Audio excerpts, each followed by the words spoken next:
Excellencies, ladies and gentlemen of the community of global landscapes, good afternoon. So the World Bank is a founding partner of this Global Landscapes Forum, and really proud to be representing the World Bank here, and very delighted that this forum is in Africa, and particularly here in Kenya. And I'm the third one to reference Wangari Maathai's legacy, and I do it as well, the contribution she has done to restoring landscapes to transform Africa's livelihoods. Now I'm going to talk similarly and very consistently with what my three previous speakers already covered. I hope to bring a bit of a different angle. So I will talk about 3 points covering the linkage of resilient landscape to poverty reduction, to climate change, and to address the funding side as well. And I will introduce 2 new World Bank publications in this context. One is the Changing Wealth of Nations 2018 and the Groundswell, Preparing for Internal Climate Migration. So my first point is about poverty reduction and sustainable natural resource management. The contribution and the importance of it to the World Bank twin goals are eradicating poverty and boosting shared prosperity, and landscape management plays a key role here. It was stated already at the Ministerial Forum on the Environment of the African Union in Niamey last March. Resilient landscapes form a core natural capital that contributes to multiple development gains. And I think this community knows this very well. What are the gains? Food security, rural jobs, alternative livelihoods, and growth in rapidly transforming economies. But it brings more than that. It brings peace, security, and stability. And there's an example we have in Burundi, where restoring coffee landscapes contributed to preventing and reducing natural resource-related conflicts. The World Bank recently published the Changing Wealth of Nations 2018 report. And here we make the case. One of the most important components of a country's wealth is indeed natural capital. Particularly true actually for low-income countries, where it accounts for nearly half of the wealth. But then the worrisome scenario is that half the wealth is very threatened, because 65% of Africa's land is affected by degradation. And nearly 3 million hectares of forest are lost each year in Africa. Now it's a global phenomenon, the loss of forest. Actually, I just looked at World Development Indicators, and globally I learned we lost 1.3 million square kilometers of forest since 1990. That's an area larger than South Africa. So it's a big time. My second point is about resilient landscapes that are critical to addressing climate change challenges. And yes, my previous speaker, Stefan Schmitz, talked about the price tag. The price tag is huge. 3% of Africa's GDP is lost annually from soil and nutrient depletion. And climate change is projected to affect future rainfall patterns and intensity. And we know there's consequences on small farmer communities will be very, very hard. So this new report, Groundswell, Preparing for Internal Climate Migration.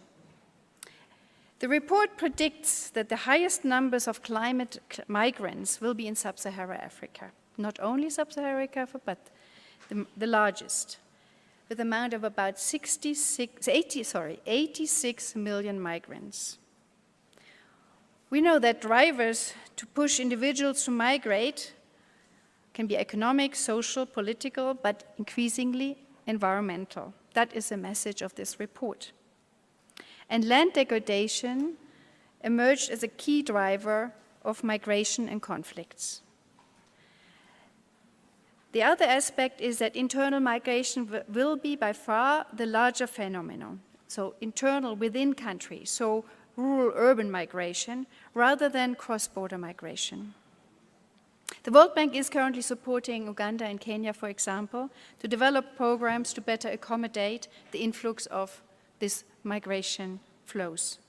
And I think this forum shall discuss how best to do this. My third point is about addressing land degradation at landscape scale is a business of both the public and the private sectors. My previous speakers have alluded to that as well. We do know governments continue to have the key role in policy planning and resource mobilization, and government's role is critical in promoting collaboration across the sectors and across the actors. Now we're looking at resources. It's staggering what is needed and estimated to solve the challenges. About 40 to 130 million US dollars per year per country will be needed. This is huge. And it requires, obviously, innovative financing from a range of sources. Now, the World Bank is committed to promote, and we have been doing that, but we have a new mechanism which we call the Maximizing Finance of Development approach. What it really is doing is using the instruments across the range of the World Bank Group. So it's a public side, what we call IDA and IBRD. And then we have IFC, the private sector arm, and we have MIGA, the guarantee agencies.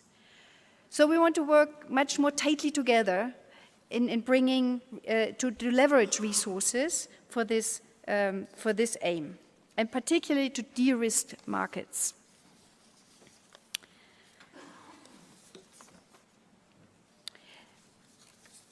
Okay, that I noticed now. I have some examples I wanted to bring into my aspect of what was it here? Sorry, of the aspect of the changing wealth of nations.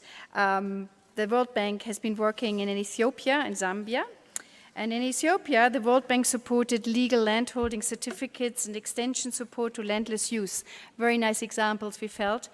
To exchange restoring degraded communal lands. And it had key results. First, it increased youth employment and empowered youth, and it helped diversify balancing competing land uses and boost climate resilience. So over 740 youth groups with more than 15,000 members benefited. Another further 100,000 landless youth could be reached with sufficient financing. In Zambia, I'm the World Bank country manager in Zambia, we are collaborating on a programmatic approach to tackle forest and landscape restoration, an adaptive, integrated landscape approach. The critical element here that I would like to highlight is the local ownership of that pilot program we have in the Eastern Province. And local ownership translates there that involving and working through local governance, and that is the local chiefs. And that has brought success. There is this pilot program called MACO. It's a Community Markets for Conservation Landscape Management Project. It was a pilot, but it already delivered. For 18,000 smallholder farmers, they received results-based RED Plus and climate-smart agriculture payments from the World Bank's Biocarbon Fund and the carbon emission reductions. And the project generated more than $800,000 in payments to these communities. This is significant. So interestingly is that we, based on this pilot, we have a new project, the Integrated Forest Landscape Project, and we want to scale this up big time. So we want to reach out to 250,000 small farmers with expected carbon payment of about $30 million. That's a lot of money for rural communities. So we want to really grow this engagement also further in the northern provinces of Zambia under a new project on landscape resilience. I didn't want to miss to cite those examples.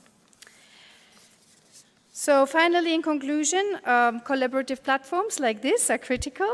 Leadership roles are critical. The African Union Commission, in our view, has a leadership role. We do believe we have to build on experiences and work. I think that's an obvious, and here the Terra Africa partnership is a very good example.